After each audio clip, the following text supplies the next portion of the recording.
3. avgusta 2009 je predsednik Komisije za preprečevanje korupcije na predsednika Državnega zbora naslovil pismo z oznako zelo nujno, šlo pa je za usmeritve predsednika komisije gospoda Kosa za odločanje o imuniteti v primeru nosilcev javnih funkcij, se pravi v primeru Državnega zbora o imuniteti poslancev.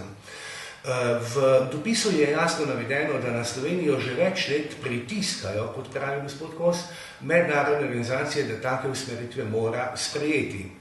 Na seji Mandatno-imunitetne komisije Državnega zbora smo poslanci SDS zahtevali, da nam take dokumente omenjenih evropskih organizacij, gre pa za GRECO in OECD, preprosto Kosova komisija predstavi.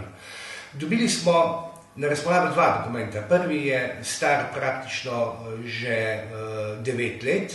Gre za dokument Sveta Evrope skupine držav za boj proti korupciji GRECO iz leta 2000. V tem dokumentu nismo našli ničesar. Pravzaprav stanje na tem področju, na področju podeljevanja imunitete, GRECO v Sloveniji nekako, lahko rečemo, celo pohvali.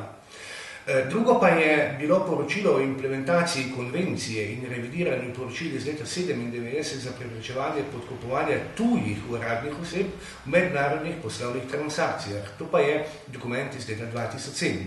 V tem dokumentu OECD zelo jasno povzema stanje na področju podeljevanja imunitete poslancem v slovenskem prostoru in hkrati ugotavlja, da je Kosova komisija pripravila dokument z naslovom Usmeritve za odločanje na tem področju in zato Državnemu zboru priporoča, da v okviru ustave in zakonov ta priporočila prouči in jih po potrebi morebiti tudi implementira, odnosno upošteva pri svojem delu.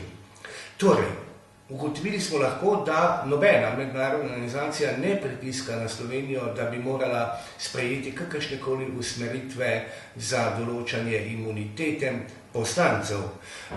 Počakali bomo, če bo komisija dostavila še kakšne dokumente, namreč seja Mandatno-volilne komisije je bila preložena, zato da bi lahko se poslanci seznanili s takimi dokumenti, če obstajajo. Do sedaj takih dokumentov nismo videli.